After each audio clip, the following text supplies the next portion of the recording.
ನಮಸ್ಕಾರ ವಿದ್ಯಾರ್ಥಿಗಳೇ, ನಿಮಗೆ ಪ್ರಿಸಿಯನ್ ಕ್ಲಾಸ್ಗೆ ಸುಸ್ವಾಗತ. ನಾನು ಅಜಿತ್, ನಿಮ್ಮ ಗಣಿತ ಶಿಕ್ಷಕ.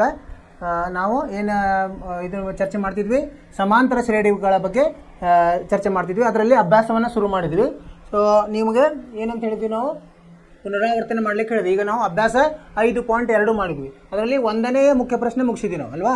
ಅದನ್ನೇ ನಿಮಗೆ ಮತ್ತೊಮ್ಮೆ ನೀವು ಪುನರಾವರ್ತನೆ ಮಾಡಂತ ಹೇಳಿದ್ದೆ. ಮನೆಯಲ್ಲಿ ನೀವು ಮಾಡಿರ್ಬೋದು ಅಂತ ತಿಳ್ಕೊಂಡಿದ್ದೀನಿ. ಸೊ ನಿಮಗೇನಾದರೂ ಸಮಸ್ಯೆ ಇದ್ದರೆ ನಿಮಗೆ ಇದನ್ನು ಮೆಸೇಜ್ ಮಾಡಿರಿ, ಆಯಿತಾ. ಈಗ 2ನೇ ಮುಖ್ಯ ಪ್ರಶ್ನೆಗೆ ಹೋಗೋಣ ಅಂತ. ಏನಂತ ಹೇಳಿದ್ದಾರೆ ಅವರು, ಕೆಳಗಿನವುಗಳಿಗೆ ಸರಿಯಾದ ಆಯ್ಕೆಯನ್ನು ಆರಿಸಿ ಸಮರ್ಥಿಸಿ. ಮೊದಲೇನು ಮಾಡ್ಬೇಕು, ನಾವು ಸರಿಯಾದ ಆಯ್ಕೆಯನ್ನು ಕಂಡುಹಿಡಬೇಕು ಸೂತ್ರದ ಸಹಾಯದಿಂದ. ಆಮೇಲೆ ಅವರು ಆಯ್ಕೆಗಳನ್ನು ಕೊಟ್ಟಿದ್ದಾರೆ ABCD ಅಂತ. ಸೊ ಇದರಲ್ಲಿ ಯಾವುದು ಸರಿ ಇದೆ ಅಂತ ನಾವು ಹೇಳಬೇಕು, ಅದು ನೋಡೋಣ ಅಂತ.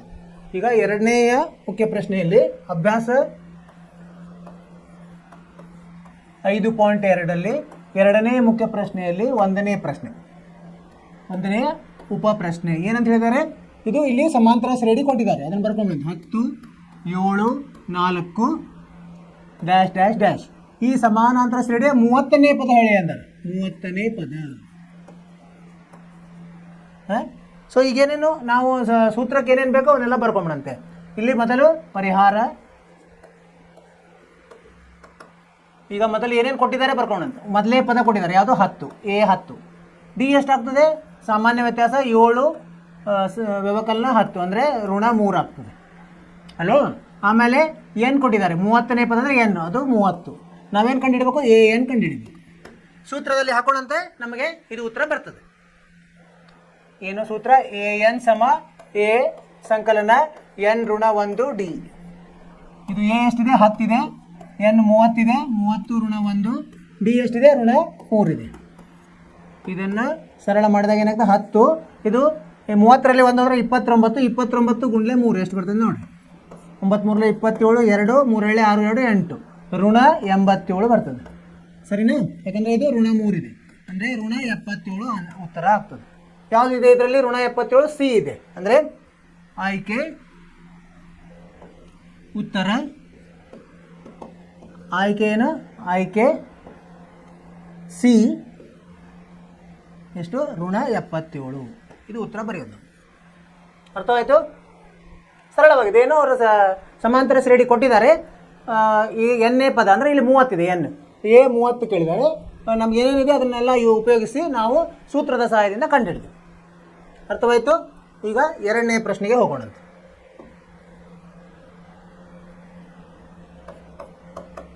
ಎರಡನೇ ಪ್ರಶ್ನೆ ಏನಿದೆ, 2ನೇ ಪ್ರಶ್ನೆ ಇಲ್ಲಿ ಮತ್ತೊಂದು ಸಮಾಂತರ ಶ್ರೇಣಿ ಕೊಟ್ಟರೆ 11ನೇ ಪದವನ್ನು ಕೇಳಿದ್ದಾರೆ.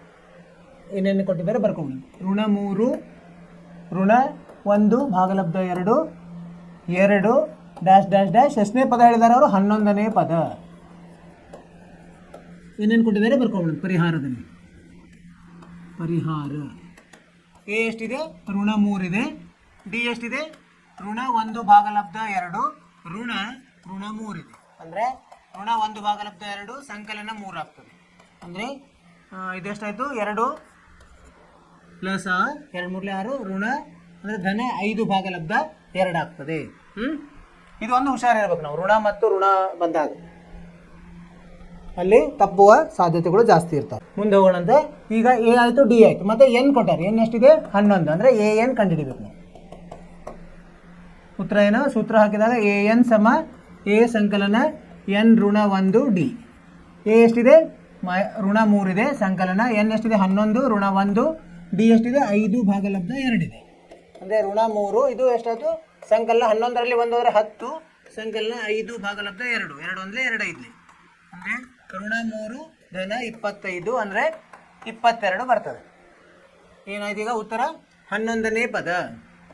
11ನೇ ಪದ ಏನು, 22 ಉತ್ತರ ಇದು. ಸರಿ ಇದೆಯಲ್ಲ ಅಂತ ಏನು ಮಾಡೋಣ ಅಂತ ಪರೀಕ್ಷಿಸೋಣ ಅಂತಿದೆ.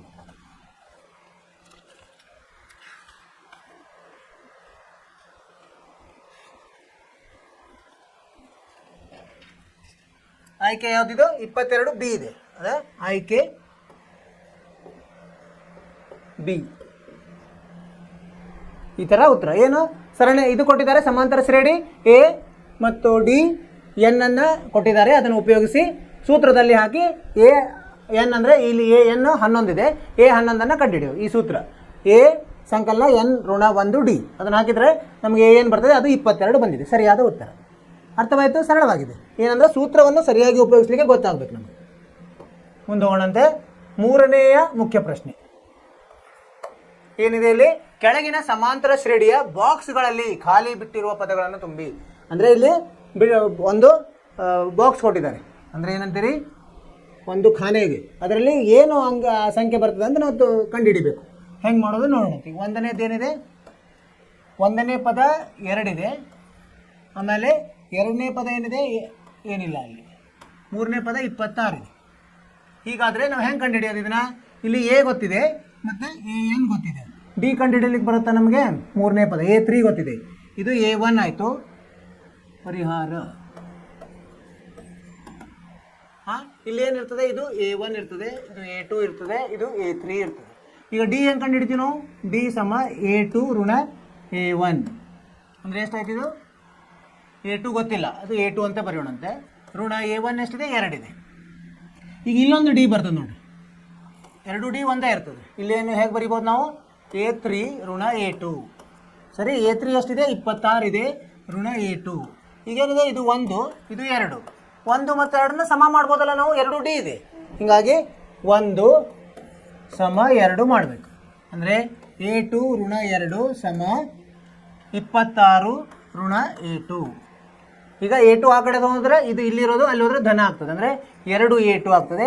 ಈ ಋಣ 2 ಈ ಕಡೆ ಬಂದರೆ ಧನ 2 ಆಗಿ 28 ಆಗುತ್ತೆ. ಅಂದರೆ A2 ಎಷ್ಟಾಗುತ್ತೆ? 28 ಭಾಗಲಬ್ಧ 2 14 ಆಗ್ತದೆ. ಅಂದರೆ ಉತ್ತರ ನಮ್ಮದು ಇಲ್ಲಿ 14. ಅಂದರೆ ತುಂಬೋದು ನಾವು 14, ಸರಿಯಾದ ಉತ್ತರ 14. ಅರ್ಥ ಆಯಿತು ಹೇಗೆ ಮಾಡಿ ಅಂದರೆ? ಅದರ ಡಿ ಅನ್ನು ಉಪಯೋಗಿಸಿ ನಾವು ಇಲ್ಲಿ ಮಾಡ್ಬೋದು. ಈಗ ಮಧ್ಯದ ಬೆಲೆ ಗೊತ್ತಿಲ್ಲ ಅಂದರೆ ಡಿ ಎರಡಕ್ಕೂ ಅದು ಡಿ ಅನ್ನು ನೋಡೋದು, ಎರಡನ್ನು ಸಮ ಮಾಡೋದು. ಆವಾಗ ಒಂದೇ ಏನು ಬರ್ತದೆ? ಚರಾಕ್ಷರ ಬರ್ತದೆ, ಅದು ಯಾವುದು? A2 ಆಗ್ತದೆ. A2ನ ಕಂಡುಹಿಡಿಬೋದು. ಇದೇ ಸರಿಯಾದ ಉತ್ತರ. ಅರ್ಥವಾಯ್ತಲ್ಲ? ಮುಂದೆ ಹೋಗೋಣಂತೆ. ಎರಡನೇ ಪ್ರಶ್ನೆ, ಎರಡನೇ ಉಪಪ್ರಶ್ನೆ. ಇದರಲ್ಲಿ ಏನಿದೆ? ಒಂದನೇ ಬೆಲೆನೇ ಏನಿದೆ ಅದು ಗೊತ್ತಿಲ್ಲ, ಖಾಲಿ ಜಾಗ ಇದೆ. ಎರಡನೇದು 13 ಇದೆ, ಮೂರನೇದು ಮತ್ತೆ ಖಾಲಿ ಇದೆ, ನಾಲ್ಕನೇದು ಏನಿದೆ? 3 ಅಂತ ಕೊಟ್ಟಿದ್ದಾರೆ ಅಲ್ವಾ? ಅಂದರೆ ಇದು ಏನಾಯ್ತು? ಇದು A1 ಆಗ್ತದೆ, ಇದು A2 ಆಗ್ತದೆ, ಇದು A3 ಆಗ್ತದೆ, A4 ಆಗಿದೆ. ಇಲ್ಲಿನೂ ಪರಿಹಾರ ಡಿ ದಿಂದ ನೋಡೋಣಂತೆ ಬರುತ್ತೆ ನಮ್ದು ಪರಿಹಾರ. ಈಗ ಡಿ ಅಂದರೆ ಏನಾಗುತ್ತೆ? ಡಿ ಅಂದರೆ A2 ಋಣ A1 ಎಷ್ಟಾಯಿತು? A2 ಋಣ 13 ಋಣ A1 ಆಗ್ತದೆ. ಆಮೇಲೆ ಇಲ್ಲಿ ಇನ್ನೊಂದು ಡಿ ಏನಾಗ್ತದೆ? A3 ಋಣ A2. A3 ಎಷ್ಟಿದೆ ಗೊತ್ತಿಲ್ಲ, A3 ಹಾಗೆ ಇಡೋಣ ಅಂತ. A2 ಎಷ್ಟಿದೆ? 13 ಇದೆ, ಸರಿನಾ? ಆಮೇಲೆ ಇನ್ನೊಂದು ಡಿ, 3 ಡಿ ಬರ್ತದೆ. ಡಿ ಸಮ A4 ಋಣ A3. ಅಂದರೆ A4 ಎಷ್ಟಿದೆ? 3 ಇದೆ, ಋಣ A3 ಹಾಗೆ ಇಡೋಣ. ಈಗ ನೋಡಿ, ಇಲ್ಲಿ A1 ಇದೆ, ಇಲ್ಲೆಲ್ಲೂ A1 ಇಲ್ಲ. ಸೊ ಇಲ್ಲಿ ಎರಡರಲ್ಲಿ A3 ಇರೋದ್ರಿಂದ ಇವುಗಳನ್ನು ಸಮ ಮಾಡೋಣಂತೆ. ಇದಕ್ಕೇನು ಅನ್ನೋಣ? ಇದಕ್ಕೆ 1 ಅನ್ನೋಣಂತೆ, ಇದಕ್ಕೆ 2 ಅನ್ನೋಣಂತೆ, ಇದು 3 ಅನ್ನೋಣಂತೆ. ಅಂದರೆ ಎಲ್ಲನೂ ಡಿ ಡಿನೇ. ಸೊ 2 ಸಮ 3 ಅಂತ ಬರಿಬೋದು. ಎರಡರಲ್ಲಿ ಏನಿದೆ? A3 ಋಣ 13 ಸಮ 3 ಋಣ A3. ಈಗ A3 ಆ ಕಡೆ ತೊಗೊಂಡ್ರೆ ಧನ ಆಗ್ತದೆ, 2 A3 ಆಗ್ತದೆ. ಇದು ಈಗ ಋಣ 13 ಇದ್ದದ್ದು ಈ ಕಡೆ ಬಂದರೆ ಧನ 13 ಆಗಿ 13 ಸಂಕಲನ 3 16 ಆಗ್ತದೆ. ಅಂದರೆ A3 ಎಷ್ಟಾಯಿತು? 16 ಭಾಗಲಬ್ಧ 2 8 ಆಯಿತು. ಇಲ್ಲಿ A3 ಸಿಕ್ತು ನಮಗೆ, ಇಲ್ಲಿ ಬರಿಬೋದು ನಾವು ಅದನ್ನು 8. ಸರಿನಾ? A1 ಹೆಂಗೆ ಕಂಡುಹಿಡಿತೀವಿ? ಇದರಲ್ಲಿ ಹಾಕ್ಬಿಟ್ರೆ ಆಯಿತು. ಏನು ಈಗ A1 ಇಲ್ಲಿ ಹಾಕ್ಲಿಕ್ಕೆ ಬರಲ್ಲ, ಯಾಕಂದರೆ ನಮಗೆ ಡಿ ಗೊತ್ತಿಲ್ಲ. ಸೊ ಡಿ ಕಂಡುಹಿಡಿಬೇಕು. ಹೆಂಗೆ ಡಿ ಕಂಡುಹಿಡಿತೀವಿ ನಾವು? ಡಿ ಸಮ A3 ಋಣ A2. A3 ಗೊತ್ತಾಗಿದೆ, ಇಲ್ಲಿ 8 ಋಣ A2 ಎಷ್ಟಿದೆ? 13 ಇದೆ, ಅಂದರೆ ಋಣ 5 ಆಯಿತು. ಸೊ ಈ ಸಹಾಯದಿಂದ A1 ಕಂಡುಹಿಡಿಬೋದಾ ನಾವು? ಅಂದರೆ A1 ಅಂದರೆ ಏನಾಗುತ್ತೆ? A2 ಋಣ A1 ಸಮ ಡಿ. A2 ಎಷ್ಟಿದೆ? 13 ಇದೆ, A1 ಗೊತ್ತಿಲ್ಲ, ಡಿ ಎಷ್ಟಿದೆ? ಋಣ 5 ಇದೆ. ಸೊ ಇದನ್ನ ಇಲ್ಲಿ ತೊಗೊಂಡು ಇದನ್ನ 4 ಕಡೆ ತೊಗೊಂಡು ಅಂದರೆ 18 ಆಗುತ್ತೆ. A2 ಎಷ್ಟಾಯಿತು? 18 ಆಯಿತು. ಸೊ ಇದು ಉತ್ತರ. ಇದು ಇಲ್ಲಿ A3 ಮತ್ತು A1 ಸಿಕ್ತು, ಇಲ್ಲಿ ಬರೀಬೋದು ನಾವು ಇದನ್ನು 18 ಅಂತ ಬರೀಬೋದು. ಅರ್ಥ ಆಯಿತು? ಏನಂದರೆ ಅವರು ಏನು ಕೊಟ್ಟಿರ್ತಾರಲ್ಲ ಆ ಸಹಾಯದಿಂದ ಡಿ ಅನ್ನು ಉಪಯೋಗಿಸಿ ನಾವು ಇಲ್ಲಿ ಏನು ಖಾಲಿ ಬಿಟ್ಟ ಜಾಗವನ್ನು ತುಂಬಿದ್ವಿ. ಮೊದಲು A3 ಕಂಡುಹಿಡಿದ್ವಿ, ಯಾಕಂದರೆ ಡಿ ಎರಡರಲ್ಲಿ A3 ಇರೋದ್ರೆ ಆ ಏನು ಇವು ಇದೆಲ್ಲ ಸಮೀಕರಣವನ್ನು ನಾವು ಸಮಗೊಳಿಸ್ಬೋದು. ಇವೆರಡನ್ನು ಸಮ ಮಾಡಿ, ಯಾಕಂದರೆ ಎರಡು ಡಿ ಡಿ ಇದೆ, ಇವನು ಸಮ ಮಾಡಿದ್ವಿ, ಅವಾಗ A3 ಬಂತು. ಆ A3 ಸಹಾಯದಿಂದ ನಾವು ಡಿ ಕಂಡು ಹಿಡ್ಕೊಂಡು ಆಮೇಲೆ ಇದನ್ನು ಇಲ್ಲಿ ಅದನ್ನು ಡಿ ಅಲ್ಲಿ ಒಂದರಲ್ಲಿ ಅದನ್ನು ಆದೇಶಿಸಿದಾಗ ನಮಗೆ A1 ಬಂತು. ಉತ್ತರ ಅರ್ಥವಾಯಿತು ವಿದ್ಯಾರ್ಥಿಗಳೇ? ಸೊ ಏನಂದರೆ ನೀವು ಋಣ ಮತ್ತು ಧನವನ್ನು ಒಂದು ಏನು ಬಲಗಡೆಯಿಂದ ಎಡಗಡೆ, ಎಡಗಡೆಯಿಂದ ಬಲಗಡೆ ತೊಗೊಂಡು ಹೋಗ್ಬೇಕಾದ್ರೆ ಹುಷಾರಾಗಿ ಮಾಡಬೇಕು, ಸರಿಯಾಗಿ ಬರ್ತದೆ. ಮುಂದಿನ ಪ್ರಶ್ನೆಗೆ ಹೋಗೋಣಂತೆ. ಯಾವುದಿದು? 3ನೇ ಪ್ರಶ್ನೆ. 5 ಮತ್ತು ಖಾಲಿ ಜಾಗ, 3ನೇದ್ದು ಖಾಲಿ ಜಾಗ, 4ನೇದ್ದು 9 1/2. ಈಗೇನಿದೆ ಇದರಲ್ಲಿ ನಾವು ಏನು ಮಾಡ್ಬೋದು, ಈಗ ಇಲ್ಲಿ A2 ಗೊತ್ತಿಲ್ಲ, ಇದು A1 ಅಂತ ಆಗಿದೆ ಅಥವಾ A ಅಂತ ಹೇಳ್ಬೋದು. A1 ಇದು A2, ಇದು A3, ಇದು A4. ಈಗ ನಾವೇನು ಕಂಡುಹಿಡಿಬೋದು, A1 ಸಹಾಯದಿಂದ A1 ಮತ್ತು A4 ಸಹಾಯದಿಂದ ಡಿ ಅನ್ನು ಕಂಡುಹಿಡ್ಕೋಬೋದು. ಡಿ ಅನ್ನು ಕಂಡುಹಿಡಿದು ನಾವು ಅದನ್ನು ಕೂಡಿಸ್ತಾ ಹೋದರೆ A2 ಸಿಕ್ಬಿಡುತ್ತೆ. ಆ ಥರ ಮಾಡೋಣ. ಪರಿಹಾರ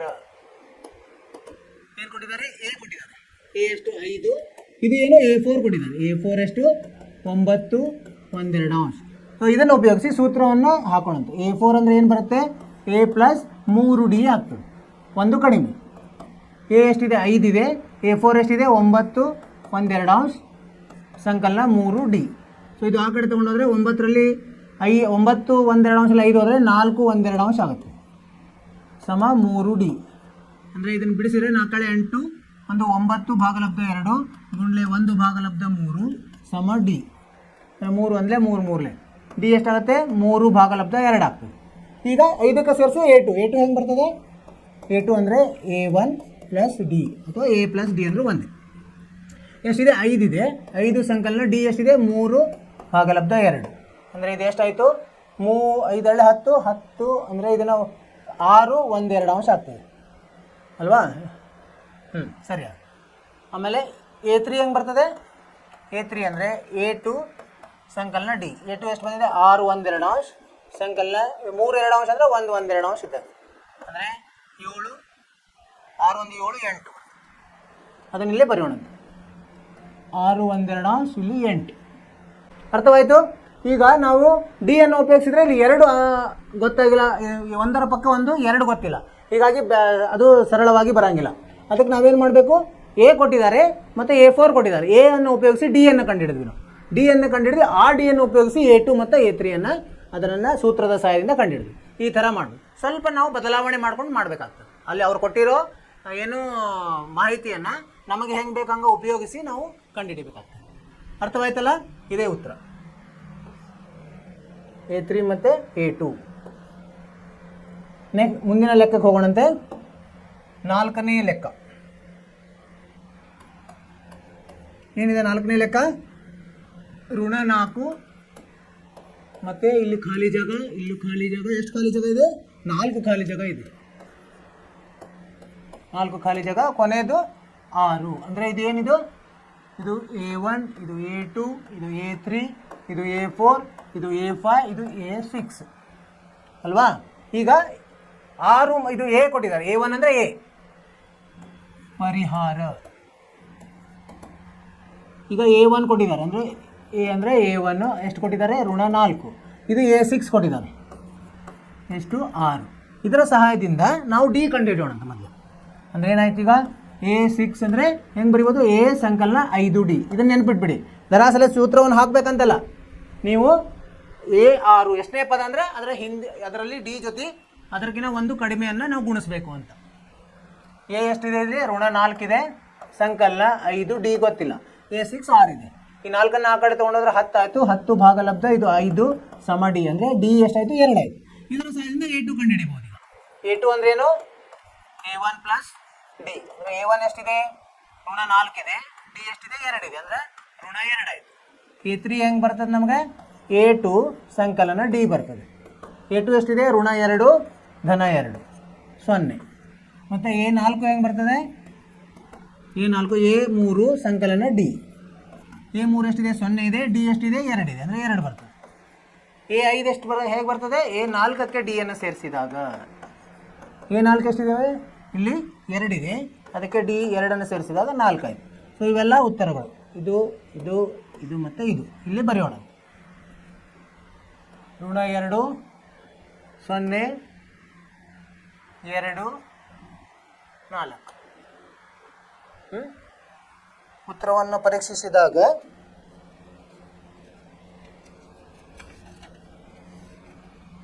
ಋಣ 2 0 2 ಮತ್ತು 4 ಸರಿಯಾದ ಉತ್ತರ.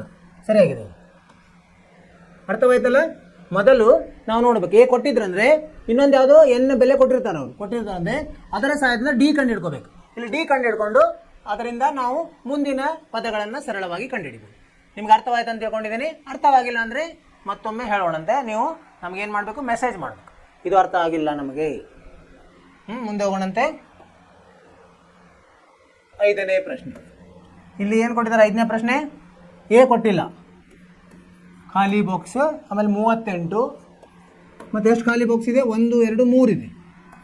1 2 3 ಖಾಲಿ. ಆಮೇಲೆ ಋಣ 22 ಇದೆ. ಈಗ ನಮಗೆ ಇದು ಗೊತ್ತಿಲ್ಲ ಅಂದರೆ ಕಂಡುಹಿಡಿಬೇಕು. ಹೆಂಗೆ ಕಂಡುಹಿಡಿತೀವಿ ನಾವು?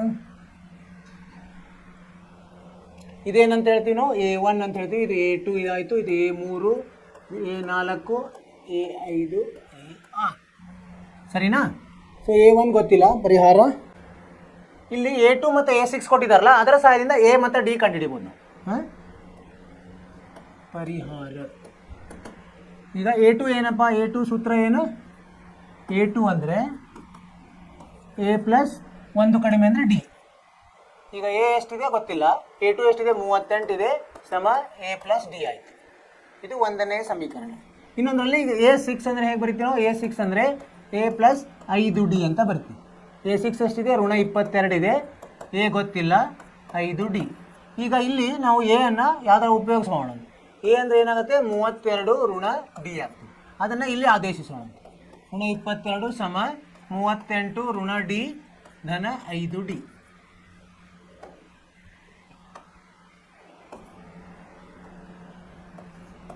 ಸರಿನಾ? ಈಗ ನೋಡಿ, ಬರೀ ಡಿದಲ್ಲೇ ಆಯ್ತಲ್ಲ, ಇದು ಡಿ ಕಂಡುಹಿಡಿಬೋದು. 38 ಆ ಕಡೆ ಹೋದರೆ ಋಣ 38 ಆಯ್ತು ಅಂತ ಋಣ 60 ಆಯಿತು. ಇದು ಸಮ 5 ಡಿಯಲ್ಲಿ 1 ಡಿ ಹೋದರೆ ಏನಾಗ್ತದೆ? 4 ಡಿ ಉಳಿತದೆ. ಡಿ ಉತ್ತರ ಎಷ್ಟು ಬರ್ತದೆ? ಋಣ 15. ಸರಿನಾ? ಈಗ A1 ಹೇಗೆ ಬರ್ತದೆ ನಮಗೆ? ಇಲ್ಲಿ ಇದೆ ಅಲ್ಲ, ಎ ಕಂಡುಹಿಡಿಬೋದು. 38 ಋಣ 15 ಅಂದರೆ 53 ಆಯಿತು. ಸರಿನಾ? 1ನೇದ್ದು 53. A1 53 ಆಯಿತು. A3 ಹೆಂಗೆ ಬರ್ತದೆ? A3 ಅಂದರೆ A2ಗೆ ಡಿಯನ್ನು ಸೇರಿಸಬೇಕು. A2 ಇಲ್ಲಿ ಬಂದಿದೆ ಅಲ್ಲ ನಮಗೆ, ಇಲ್ಲಿ ಬಂದಿದೆ, ಅವ್ರು ಕೊಟ್ಟಿದ್ದಾರೆ 38 ಅಂತ ಕೊಟ್ಟಿದ್ದಾರೆ. ಡಿ ಎಷ್ಟಿದೆ? ಋಣ 15 ಅದು ಅಂದರೆ ಎಷ್ಟು ಬಂದಿದ್ದು? 23. ಇಲ್ಲಿ ಬರೆಯೋದು 23. A4 ಹೇಗೆ ಬರ್ತದೆ? A4 ಅಂದರೆ A3ಗೆ ಡಿಯನ್ನು ಸೇರಿಸಿದಾಗ A3 ಎಷ್ಟಿದೆ? 23 ಇದೆ, ಋಣ 15 ಅಂದರೆ 8 ಬಂತು. ಇಲ್ಲಿ 8 ಬರೀಬೇಕು. A5 ಹೇಗೆ ಬರ್ತದೆ? A4ಗೆ ಡಿಯನ್ನು ಸೇರಿಸಿದಾಗ A4 ಎಷ್ಟಿದೆ? 8 ಇದೆ, ಅದಕ್ಕೆ ಋಣ 15 ಅಂದರೆ ಋಣ 7 ಬರ್ತದೆ. ಇಲ್ಲಿ ಋಣ 7 ಬರಿಬೋದು. ಉತ್ತರ ನೋಡ್ರಿ, ಇವೆಲ್ಲ ಉತ್ತರಗಳು. ಇದು ಉತ್ತರ, ಇದು ಉತ್ತರ, ಇದು 53 23 8 ಋಣ 7 ಸರಿಯಾಗಿದೆ ಉತ್ತರ. ಸರಿಯಾಗಿದೆ. ಅರ್ಥವಾಯಿತು? ಏನು ಈಗ ಮೊದಲೇ ಪದನೂ ಗೊತ್ತಿಲ್ಲ, ಆಮೇಲೆ ಏನು ಮೊದಲೇ ಪದ ಗೊತ್ತಿಲ್ಲ ಅಂದರೆ ಏನು ಮಧ್ಯದ ಕೆಲವೊಂದು ಪದಗಳು ಗೊತ್ತಿದ್ದಾಗ ಏನು ಮಾಡ್ಬೇಕು ನಾವು? ಅವು ಇಲ್ಲಿ ಏನು ಗೊತ್ತಿದೆ? A2 ಗೊತ್ತಿದೆ ಮತ್ತು A6 ಗೊತ್ತಿದೆ. ಅವೆರಡರಿಂದ ನಾವೇನು ಮಾಡಬೇಕು? ಎ ಮತ್ತು ಡಿಯನ್ನು ಕಂಡುಹಿಡ್ಕೊಬೇಕು. ಎ ಮತ್ತು ಡಿಯನ್ನು ಕಂಡುಹಿಡ್ಕೊಂಡು ಮುಂದಿನ ಪದಗಳನ್ನು ಆರಾಮವಾಗಿ ಕಂಡುಹಿಡಿಬೋದು. ಅರ್ಥವಾಯಿತು ವಿದ್ಯಾರ್ಥಿಗಳೇ? ಆ ಥರ ಮಾಡಿದ್ವಿ ನಾವು.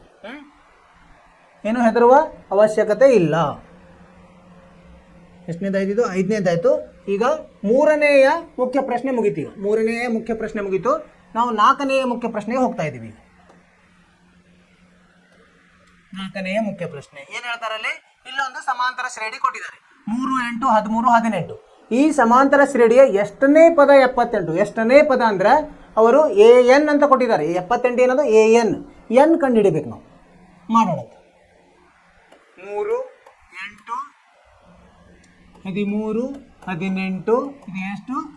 ಇಲ್ಲಿ 78 ಅಂತ ಕೊಟ್ಟಿದ್ದಾರೆ. ಎಷ್ಟನೇ ಪದ ಅಂತ ಕಂಡು ಹಿಡಿಬೇಕು ನಾವು? 78 ಇಲ್ವಾ? ಈಗ ಪರಿಹಾರ ಮಾಡೋಣಂತೆ. ಪರಿಹಾರ ಎ ಕೊಟ್ಟಿದ್ದಾರೆ. 1ನೇ ಪದ 3, ಡಿ ಎಷ್ಟು? ಎರಡನೇ ಪದ ಋಣ ಒಂದನೇ ಪದ ಅಂದರೆ 8 ಋಣ 3 5 ಆಗುತ್ತೆ. ಮತ್ತು ಎ ಎನ್ ಕೊಟ್ಟಿದ್ದಾರೆ ಎಷ್ಟು 78. ಎನ್ ಕಂಡುಹಿಡಿಬೇಕು ನಾವು. ಸೂತ್ರವನ್ನು ಹಾಕಿದಾಗ ಏನಾಗ್ತದೆ ಎ ಎನ್ ಸಮ A plus N minus 1 D. A N ಎಷ್ಟಿದೆ 78 ಇದೆ ಸಮ ಎ 3 ಇದೆ ಸಂಕಲನ ಎನ್ ಗೊತ್ತಿಲ್ಲ, ಡಿ ಎಷ್ಟಿದೆ 5 ಇದೆ. 3 ಬಲಗಡೆ ತೊಗೊಂಡೋದ್ರೆ ಏನಾಗ್ತದೆ ಋಣ ಆಗ್ತದೆ. 78ರಲ್ಲಿ 3 ಹೋದರೆ 75 ಆಗುತ್ತೆ. ಇದು 5 ಆ ಕಡೆ ತೊಗೊಂಡ್ರೆ ಇಲ್ಲಿ ಗುಣಲಬ್ಧ ಇದೆ, ಇಲ್ಲಿ ಭಾಗಲಬ್ಧ ಆಗ್ತದೆ. ಭಾಗಲಬ್ಧ 5 ಸಮ ಎನ್ ಋಣ 1. ಇದು ಎಷ್ಟಾಗ್ತದೆ 15 ಆಗ್ತದೆ. 15 ಸಮ ಎನ್ ಋಣ 1. ಎನ್ ಎಷ್ಟಾಗ್ತದೆ 16 ಆಗ್ತದೆ. ಅಂದರೆ ನಾವೇನು ಉತ್ತರ ಏನು ಬರೀಬೇಕೀಗ? ಉತ್ತರ ಎಷ್ಟು ಏನಂತ ಹೇಳಿದಾರೆ ಅವರು? ಎಷ್ಟನೇ ಪದ 78, 16ನೇ ಪದ 78 ಆಗಿದೆ ಅಂತ ಬರೀಬೇಕು. ಇದೇ ಉತ್ತರ. 16ನೇ ಪದ 78 ಸರಳವಾಗಿದೆ. ಅವ್ರು ಏನು ಕೊಟ್ಟಾರೆ? ಸಮಾಂತರ ಶ್ರೇಣಿ ಕೊಟ್ಟಿದ್ದಾರೆ. ಸಮಾಂತರ ಶ್ರೇಣಿ ಕೊಟ್ಟಿದ್ದಾರೆ, ಅಲ್ಲಿ ಕೊನೆಯ ಪದ ಕೊಟ್ಟಿದ್ದಾರೆ 78 ಅಂತ. ಇದು ಎಷ್ಟನೇ ಪದ ಅಂತ ಹೇಳಿದ್ದಾರೆ. ಸೊ ಅಂದರೆ ಏನು ಕಂಡುಹಿಡಿಬೇಕು ಅಂತ, ಎಷ್ಟನೇ ಅಂದರೆ ಏನು ಕಂಡುಹಿಡಿಬೇಕು. ಸೂತ್ರದ ಸಹಾಯದಿಂದ ಏನು ಕಂಡುಹಿಡಿದ್ರೆ ನಮ್ಗೆ 16 ಬಂತು. ಅರ್ಥವಾಯಿತು ವಿದ್ಯಾರ್ಥಿಗಳೇ? ಇದೇ ಥರ ಮಾಡೋದು. ಮುಂದಿನ ಲೆಕ್ಕಕ್ಕೆ ಹೋಗೋಣಂತೆ. 5ನೇಯ ಮುಖ್ಯ ಪ್ರಶ್ನೆ ಏನಂತಿದೆ? ಇದರಲ್ಲಿ 2 ಉಪಪ್ರಶ್ನೆಗಳಿವೆ. ಈ ಕೆಳಗಿನ ಸಮಾಂತರ ಶ್ರೇಣಿಯಲ್ಲಿರುವ ಪದಗಳ ಸಂಖ್ಯೆಯನ್ನು ಕಂಡು ಎಷ್ಟು ಪದ ಇದೆ ಅಂದರೆ ಏನಿದೆ? ಇದು ಪರಿಮಿತ ಸಮಾಂತರ ಶ್ರೇಣಿ ಇದೆ. ಪರಿಮಿತ ಇದ್ರೆ ಎಷ್ಟು ಅಂಕೆಗಳಿವೆ ಇದಾವೆ, ಇದರಲ್ಲಿ ಎಷ್ಟು ಸಂಖ್ಯೆಗಳಿದ್ದಾವೆ ಅಂದರೆ ಏನು ಕಂಡುಹಿಡಿಬೇಕು ನಾವು? ಕಂಡುಹಿಡೋಣ. 1ನೇಯ ಉಪಪ್ರಶ್ನೆ ಏನೇನು ಕೊಟ್ಟಿದ್ದಾರೆ? ಶ್ರೇಣಿಯನ್ನು 7, 13, 19 7, 13, 19 ಡ್ಯಾಶ್ 205 ಅಂದರೆ ಏನಿದೆ ಇಲ್ಲಿ? ಏನೇನು ಕೊಟ್ಟಿದ್ದಾರೆ ನೋಡೋಣ. ಪರಿಹಾರ ಈ ಥರ ಏನೇನು ಕೊಟ್ಟಿರ್ತಾರಲ್ಲ ಮೊದಲು ಬರ್ಕೊಂಡ್ಬಿಡ್ಬೇಕು. ಎ ಸಮ 7, ಡಿ ಸಮ ಏನು 13ರಲ್ಲಿ 7 ಹೋದರೆ 6. ಆಮೇಲೆ ಎ ಏನು ಕೊಟ್ಟಿದ್ದಾರೆ ಎಷ್ಟು? 205. ಎನ್ ಕಂಡುಹಿಡಿಬೇಕು. ಹಾಂ, ಸೂತ್ರದಲ್ಲಿ ಹಾಕೋಣಂತೀಗ. ಎ ಎನ್ ಸಮ ಎ ಪ್ಲಸ್ ಎನ್ ಋಣ 1 ಡಿ. ಎ ಎನ್ ಎಷ್ಟಿದೆ? 205 ಇದೆ ಸಮ ಎ ಎಷ್ಟಿದೆ? 7 ಇದೆ ಸಂಕಲನ ಎನ್ ಋಣ 1 ಡಿ ಎಷ್ಟಿದೆ? 6 ಇದೆ. 7 ಆ ಕಡೆ ಹೋದರೆ ಋಣ ಆಗ್ತದೆ. ಎಷ್ಟು ಉಳಿತದೆ? 205ರಲ್ಲಿ 7 ಹೋದರೆ 198 ಉಳಿತದೆ. ಸರಿನಾ?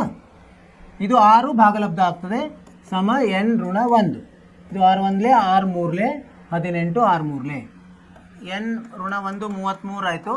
ಎನ್ ಎಷ್ಟಾಯಿತು? 34. ಅಂದರೆ ಏನು ಬರಿಬೋದು ನಾವು? ಈ ಸಮಾಂತರ ಶ್ರೇಣಿಯಲ್ಲಿ 34 ಪದಗಳಿವೆ ಅಂದರೆ ಉತ್ತರ ಬರೆಯೋಣ. ಸಮಾಂತರ ಶ್ರೇಣಿಯಲ್ಲಿ ಎಷ್ಟಿದ್ದಾವೆ? 34 ಪದಗಳಿವೆ. ಹೀಗೆ ಉತ್ತರ ಬರೆಯುವುದು. ಏನಂದರೆ ಸೂತ್ರ ಉಪಯೋಗಿಸಬೇಕು. ಸಮಾಂತರ ಶ್ರೇಣಿಯಲ್ಲಿ ಇರುವ ಅಲ್ಲಿ ಏನೇನು ಇದು ಇರ್ತದೆ ಮಾಹಿತಿ, ಆ ಮಾಹಿತಿಯಿಂದ ಎ ಡಿ ಏನೇನಿದೆ ಅದನ್ನೆಲ್ಲ ಬರ್ಕೊಳ್ಬೇಕು. ಏನಿಲ್ಲ ಅದನ್ನು ಕಂಡುಹಿಡಿಯೋದು. ಸೂತ್ರ ಗೊತ್ತಿದೆ, 3 ಮಾಹಿತಿಗಳು ಗೊತ್ತಿದೆ, 1 ಮಾಹಿತಿ ಕಂಡುಹಿಡಿಯೋದು ಮಾಡ್ಬೋದು ಸರಳವಾಗಿ. ಇದನ್ನು ನೀವೇನು ಮಾಡಬೇಕು? ಪುನರಾವರ್ತನೆ ನಿಮ್ಮ ಸ್ವಂತ ಇದರಿಂದ ಮಾಡಬೇಕು, ಉಪಯೋಗಿಸಿ. ಸ್ವಂತ ಬುದ್ಧಿಯನ್ನು ಉಪಯೋಗಿಸಿ ಇದನ್ನು ಪುನರಾವರ್ತನೆ ಮಾಡಿದರೆ ನಿಮಗೆ ಇದು ಮನನವಾಗ್ತದೆ. ಅಂದರೆ ನಿಮಗೆ ಏನಾಗ್ತದೆ? ಆತ್ಮವಿಶ್ವಾಸ ಜಾಸ್ತಿ ಆಗ್ತದೆ. ಏನಂದರೆ ನೀವು ಋಣ ಮತ್ತು ಧನವನ್ನು ಗುಣಲಬ್ಧ ಭಾಗಾಕಾರ ಇದನ್ನು ಸರಿಯಾಗಿ ಮಾಡಿದರೆ ಉತ್ತರಗಳು ಸರಿಯಾಗಿ ಬರ್ತವೆ. ಅರ್ಥವಾಯಿತು? Very good. ಮುಂದೆ ಹೋಗೋಣಂತೆ. 2ನೇ ಉಪಪ್ರಶ್ನೆ ಇಲ್ಲೇನು ಕೊಟ್ಟಿದ್ದಾರೆ? ಇಲ್ಲಿ 18, 15 1/2 ಅಂಶ, ಆಮೇಲೆ 13, ಕೊನೆಯ ಪದ ಏನಾದ್ರೆ ಋಣ 47 ಕೊಟ್ಟಿದ್ದಾರೆ. ಇಲ್ಲಿ ನಾವು ಏನೇನು ಕೊಟ್ಟಿದ್ದಾರೆ ಬರ್ಕೊಂಬಿಡೋಣ. ಪರಿಹಾರ ಏನು ಕೊಟ್ಟಿದ್ದಾರೆ? ಇಲ್ಲಿ ಎ ಕೊಟ್ಟಿದ್ದಾರೆ. ಎ ಸಮ 18, ಡಿ ಎಷ್ಟಾಗ್ತದೆ? 15 1/2 ಅಂಶ ಋಣ 18 ಎಷ್ಟು ಬರ್ತದೆ? ಇದು 2 1 ಋಣ 2 1/2 ಅಂಶ ಆಗ್ತದೆ. ಋಣ ಇದೆ ನೋಡಿ, ಧನ ಮತ್ತು ಋಣ ಸರಿಯಾಗಿ ಬರ್ಕೊಬೇಕು. ಎ ಎನ್ ಎಷ್ಟಿದೆ? ಋಣ 47 ಇದೆ ಮತ್ತು ಎನ್ ಕಂಡುಹಿಡಿಬೇಕು. ಸೂತ್ರವನ್ನು ಉಪಯೋಗಿಸೋಣ. ಎ ಎನ್ ಸಮ ಎ ಸಂಕಲನ ಎನ್ ಋಣ 1 ಡಿ. ಸರಿನಾ? ಎ ಎನ್ ಎಷ್ಟಿದೆ? ಋಣ 47 ಇದೆ ಸಮ ಎ ಎಷ್ಟಿದೆ? 18 ಇದೆ ಸಂಕಲನ ಎನ್ನೇ ಕಂಡುಹಿಡಿಬೇಕು ನಾವು. ಮತ್ತು ಡಿ ಎಷ್ಟಿದೆ? ಋಣ 1/2 ಅಂಶ. ಈಗ 18 ಆ ಕಡೆ ಹೋದರೆ ಋಣ ಆಗ್ತದೆ. 47ರಲ್ಲಿ 18 ಸೇರಿದ್ರೆ ಎಷ್ಟಾಗ್ತದೆ? ಋಣ 65 ಆಗ್ತದೆ. ಭಾಗಲಬ್ಧ 2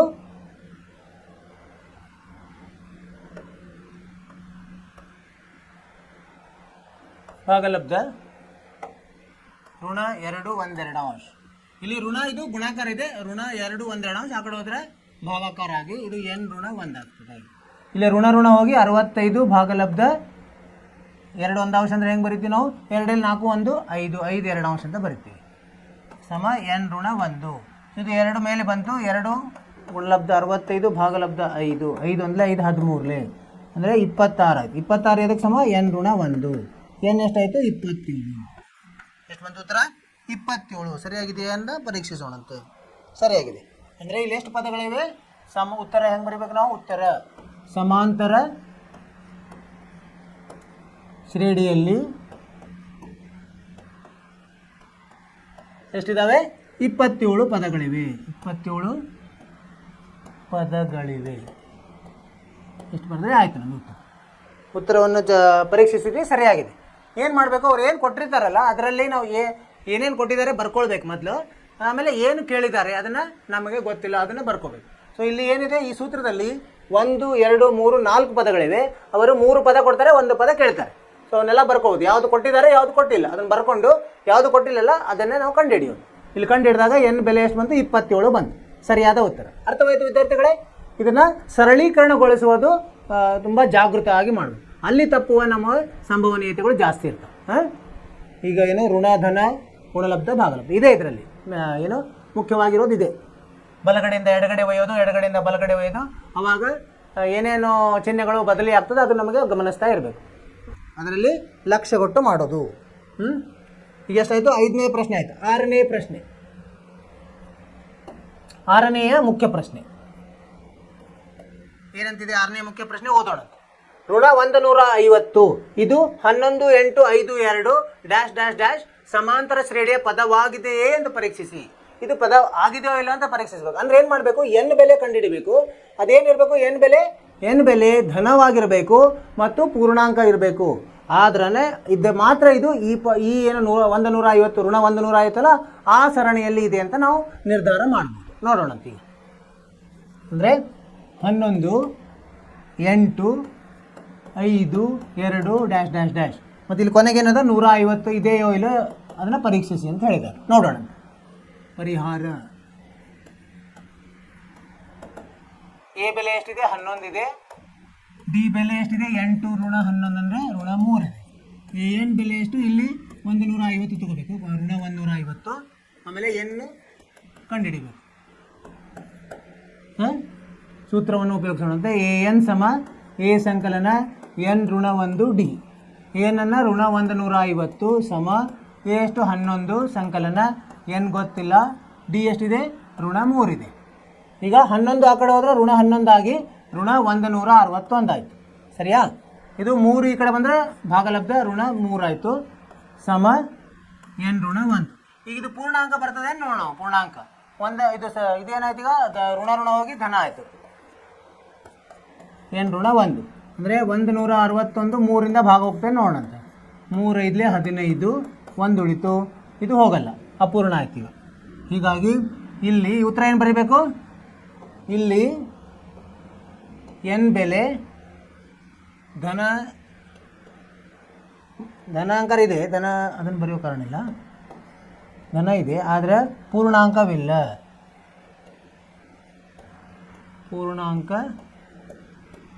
ಇಲ್ಲ. ಆದ್ದರಿಂದ ಋಣ 150 ಈ ಸಮಾಂತರ ಶ್ರೇಣಿಯಲ್ಲಿ ಇಲ್ಲ. ಸಮಾಂತರ ಶ್ರೇಣಿಯಲ್ಲಿ ಇಲ್ಲ ಅಂತ ಉತ್ತರ ಬರೀಬೇಕು. ಉತ್ತರವನ್ನು ಪರೀಕ್ಷಿಸೋಣಂತೆ. ಈ ಶ್ರೇಣಿಯ ಪದವಲ್ಲ. ಅರ್ಥವಾಯಿತು? ಏನಂದರೆ ಈಗ ಅವರು ಹಿಂಗೆ ಕೊಟ್ಟಿರ್ತಾರೆ, ಇದರಲ್ಲಿ ಪರೀಕ್ಷಿಸಿ ಈ ಪದವು ಈ ಸಮಾಂತರ ಶ್ರೇಣಿಯಲ್ಲಿ ಇದೆಯೋ ಇಲ್ಲ ಅಂತ ಪರೀಕ್ಷಿಸಿರಿ. ಅವಾಗ ಏನು ಮಾಡಬೇಕು? ನಾವು n ಬೆಲೆಯನ್ನು ಕಂಡುಹಿಡಿಬೇಕು. ಎನ್ ಬೆಲೆ ಕಂಡುಹಿಡಿದ ಅದು ಏನು ಬರಬೇಕು, ಧನ ಪೂರ್ಣಾಂಕ ಬರಬೇಕು. ಧನ ಪೂರ್ಣಾಂಕ ಬಂತಂದರೆ ಆ ಪದವು ಆ ಸರಣಿಯಲ್ಲಿದೆ ಅಂತ ನಾವು ನಿರ್ಧಾರ ಮಾಡಬೇಕು. ಇಲ್ಲಿ ನಾವು ಈಗ ಪರೀಕ್ಷಿಸಿದಾಗ ಏನಾಯಿತು, ಎನ್ ಬೆಲೆ ಪೂರ್ಣಾಂಕ ಬರಲಿಲ್ಲ, ಧನ ಏನೋ ಬಂತು ಆದರೆ ಪೂರ್ಣಾಂಕ ಬರಲಿಲ್ಲ. ಆದ್ದರಿಂದ ನಾವು ಏನು ನಿರ್ಧರಿಸಿದ್ವಿ, ಇದು ಋಣ 150 ಈ ಸರಣಿಯಲ್ಲಿ ಇಲ್ಲ ಅಂತ ನಿರ್ಧಾರ ಮಾಡಿ. ಅರ್ಥವಾಯಿತು ವಿದ್ಯಾರ್ಥಿಗಳೇ? ಒಳ್ಳೆಯದಾಯಿತು. ಮುಂದೋಗೋಣಂತೆ. ಈಗ ಎಷ್ಟಾಯ್ತು? ಈಗ 6ನೇ ಪ್ರಶ್ನೆ ಆಯಿತು. 7ನೇ ಪ್ರಶ್ನೆ, 7ನೇಯ ಮುಖ್ಯ ಪ್ರಶ್ನೆ ಏನಿದೆ, ಒಂದು ಸಮಾಂತರ ಶ್ರೇಣಿಯ 11ನೇ ಪದ 38, 16ನೇ ಪದ 73 ಆದರೆ 31ನೇ ಪದ ಕಂಡುಹಿಡಿಯಿರಿ. ಇಲ್ಲೇನು ಹೇಳಿದ್ದಾರೆ, ಎರಡು ಅಂದರೆ ಪದಗಳನ್ನು ಕೊಟ್ಟಿದ್ದಾರೆ. 11ನೇ ಪದ ಇಷ್ಟಿದೆ ಅಂದರೆ ಎ 11 ಕೊಟ್ಟಾರೆ, ಎ 16 ಕೊಟ್ಟಾರೆ, ಎ 31 ಕಂಡುಹಿಡಿರಿ ಅಂತ ಹೇಳ್ತಾರೆ. ಎ 31 ಕಂಡುಹಿಡಿಯಲಿಕ್ಕೆ ನಮಗೆ ಏನು ಬೇಕು, ಎ ಮತ್ತು ಡಿ ಬೆಲೆ ಬೇಕು. ಇವೆರಡರ ಸಹಾಯದಿಂದ ಮೊದಲು ಎ ಮತ್ತು ಡಿ ಅನ್ನು ಕಂಡುಹಿಡಿದು ಅದನ್ನು ಆ ಸೂತ್ರದಲ್ಲಿ ಹಾಕಿದರೆ ನಮಗೆ ಎ 31 ಸಿಗ್ತದೆ. ಅದನ್ನು ಮಾಡೋಣಂತೀವಿ. ಏನೇನು ಕೊಟ್ಟಿದ್ದಾರೆ ಬರ್ಕೊಂಡಂತೆ. ಎ 11 ಎಷ್ಟಿದೆ, 38 ಇದೆ, ಮತ್ತು ಎ 16 ಎಷ್ಟಿದೆ, 73 ಇದೆ. ಕೇಳಿದ್ದೇನವರು ಎ 31. ಈಗ ನೋಡಿ ಏನಾಗುತ್ತಿದೆ, ಎ 11 ಅಂದರೆ ಹೆಂಗೆ ಬರಿಬೋದು, ಪರಿಹಾರ. ಎ 11 ಅಂದರೆ ಎ ಸಂಕಲನ 10 ಡಿ, ಎ ಸಂಕಲನ 10 ಡಿ. ಸೂತ್ರ ಏನು ಹೇಳ್ತದೆ, ಎ ಎನ್ ಅಂದರೆ ಎ ಸಂಕಲನ n-1 ಡಿ. n- ಅಂದರೆ n ಅಂದರೆ 11, 11ರಲ್ಲಿ 1 ಅಂದರೆ 10. ಅದನ್ನೇ ನಾನು ನೇರವಾಗಿ ಬರ್ತೀನಿ. ಎ ಸಂಕಲನ 10 ಡಿ ಸಮ 38. ಅಂದರೆ ಈಗ ಎ ಬೆಲೆ ಏನಾಗುತ್ತಿಲ್ಲ, 38 ಋಣ 10 ಡಿ ಆಯಿತು. ಇದು 1ನೇ ಸಮೀಕರಣ. 2ನೇ ಸಮೀಕರಣ ನೋಡೋಣ. 16 ಅಂದ್ರೇನು, ಎ ಸಂಕಲನ 15 ಡಿ ಆಯಿತು ಸಮ 73. ಅಂದರೆ ಇಲ್ಲಿ ಈ ಎ ಅನ್ನು ಇದರಲ್ಲಿ ಹಾಕೋಣ. ಅಂದರೆ 38 ಋಣ 10 ಡಿ ಸಂಕಲನ 15 ಡಿ ಸಮ 73. ಈಗ 38 ಈ ಕಡೆ ತೊಗೊಂಡ್ರೆ ಋಣ ಆಗ್ತದೆ, 15 ಡಿಯಲ್ಲಿ 10 ಡಿ ಹೋದರೆ 5 ಡಿ ಉಳಿತದೆ. 73ರಲ್ಲಿ 38 ಹೋದರೆ ಏನು ಬರ್ತದೆ, 35 ಬರ್ತದೆ. ಡಿ ಬೆಲೆ ಎಷ್ಟಾಯ್ತು, 35 ಭಾಗಲಬ್ಧ 5 ಅಂದರೆ 7 ಆಯಿತು. ಇದನ್ನು ಇಲ್ಲಿ ಹಾಕಿದಾಗ ನಮಗೆ ಎ ಬೆಲೆ ಬರ್ತದೆ 38 ಋಣ 10 ಗುಂಡ್ಲೆ 7, 38 ಋಣ 70. ಅಂದರೆ 38 ಅಂದರೆ ಋಣ 70ರಲ್ಲಿ 38 ಹೋದರೆ ಏನು ಉಳಿತದೆ, ಋಣ 32 ಉಳಿತದೆ. ಸರಿನಾ, ಋಣ 32. ಈಗೇನು ಮಾಡ್ಬೇಕು, ನಮಗೆ ಎ ಮತ್ತು ಡಿ ಸಿಕ್ತಲ್ಲ. ಈಗ ಎ 31 ಕಂಡುಹಿಡಿಯೋದು ಸುಲಭ. ಎ 31 ಅಂದ್ರೆ ಏನು, ಎ ಸಂಕಲನ 30 ಡಿ. ಎ ಎಷ್ಟಿದೆ, ಋಣ 32 ಸಂಕಲನ 30 ಗುಣಲಬ್ಧ ಡಿ 7 ಅಂದರೆ ಋಣ 32 ಧನ 210. ಈಗ 210ರಲ್ಲಿ 32 ಕಳೆದ್ರೆ ಎಷ್ಟು ಬರ್ತದೆ ನೋಡೋಣ. 10ರಾಗ 2 ಹೋದರೆ 8, 11ರಾಗ 4 ಹೋದರೆ 7, 178. ಎ 38 178. ಉತ್ತರವನ್ನು ಪರೀಕ್ಷಿಸೋಣಂತ. 178 ಸರಿಯಾಗಿದೆ ಉತ್ತರ. ಇಲ್ಲಿ 178 ಅಂತ ಬರೀಲಿಕ್ಕೆ ಅಡ್ಡಿಲ್ಲ. ಅರ್ಥವಾಯಿತು. ಈಗ 2 ಪದಗಳನ್ನು ಕೊಟ್ಟಿದ್ದಾರೆ. ಆ 2 ಪದಗಳ ಸಹಾಯದಿಂದ ನಾವು ಎ ಮತ್ತು ಡಿ ಅನ್ನು ಕಂಡುಹಿಡ್ಕೋಬೇಕು. ಆ ಎ ಮತ್ತು ಡಿ ಅನ್ನು ಕಂಡುಹಿಡ್ಕೊಂಡು ಅವೇನಾಗ್ತವೆ, 2 ಸಮೀಕರಣ ರೂಪದಲ್ಲಿ ಬರ್ತದೆ. ಅದು ರೇಖಾತ್ಮಕ ಸಮೀಕರಣಗಳು. ಅವನ್ನ ಸರಳ ನಮಗೇನಾದರೂ ಕಲ್ತಿದ್ದೀವಿ ನಾವು ಹೇಗೆ ಅವನ್ನ ಉಪಯೋಗ ತಗೋಬೇಕು. ಆದೇಶ ವಿಧಾನದಿಂದ ಮಾಡ್ತಾ ಇದ್ದೀವಿ. ಅದನ್ನು ಮಾಡಿ ನಾವೇನು ಮಾಡಿದ್ವಿ, ಎ ಮತ್ತು ಡಿ ಅನ್ನು ಕಂಡುಹಿಡಿದ್ವಿ. ಆ ಎ ಮತ್ತು ಡಿ ಅನ್ನು ಸೂತ್ರದಲ್ಲಿ ಹಾಕಿದಾಗ ಎ 31 ಕಂಡುಹಿಡಿದ್ವಿ. ಅದು 178 ಬಂತು. ಈ ಥರ ಮಾಡಬೇಕು. ನಿಮಗೆ ಅರ್ಥವಾಯ್ತು ಅಂತ ತಿಳ್ಕೊಂಡಿದ್ದೀನಿ. ಮುಂದಿನ ಲೆಕ್ಕಕ್ಕೆ ಹೋಗೋಣಂತೀಗ. 8ನೇ ಲೆಕ್ಕ. 50 ಪದಗಳನ್ನು ಹೊಂದಿರುವ, 50 ಪದಗಳಂದ್ರೇನು, ಎನ್ ಬೆಲೆ ಇದು. 50 ಪದಗಳನ್ನು ಹೊಂದಿರುವ ಸಮಾಂತರ ಶ್ರೇಣಿಯ 3ನೇ ಪದ 12, ಕೊನೆಯ ಪದ 106. ಕೊನೆಯ ಪದ ಅಂದರೆ ಈಗ 50 ಪದ ಅಂದರೆ ಕೊನೆಯ ಪದ ಅಂದರೆ ಅದು ಎ 50 ಆಗ್ತದೆ. 106 ಆದರೆ 29ನೇ ಪದ ಕಂಡುಹಿಡಿಯಿರಿ. ಈಗ ಇಲ್ಲೂ ಎ ಮತ್ತು ಡಿ ಕಂಡುಹಿಡಿದು ನಾವು 29ನೇ ಪದವನ್ನು ಆರಾಮವಾಗಿ ಕಂಡುಹಿಡಿಬೋದು. ಈಗ ಏನೇನು ಕೊಟ್ಟಿದ್ದಾರೆ ಬರ್ಕೊಂಡು. ಎನ್ ಬೆಲೆ ಎಷ್ಟಿದೆ, 50 ಇದೆ. ಅಂದರೆ ಎ ಎನ್ ಎಷ್ಟಿದೆ, ಎ 50.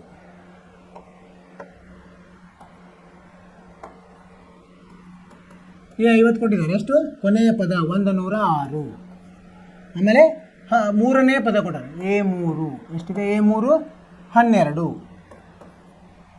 ಏನು ಕಂಡುಹಿಡ್ಲಿಕ್ಕೆ ಹೇಳಿದಾರು, ಎ 29 ಕಂಡುಹಿಡ್ಲಿಕ್ಕೆ.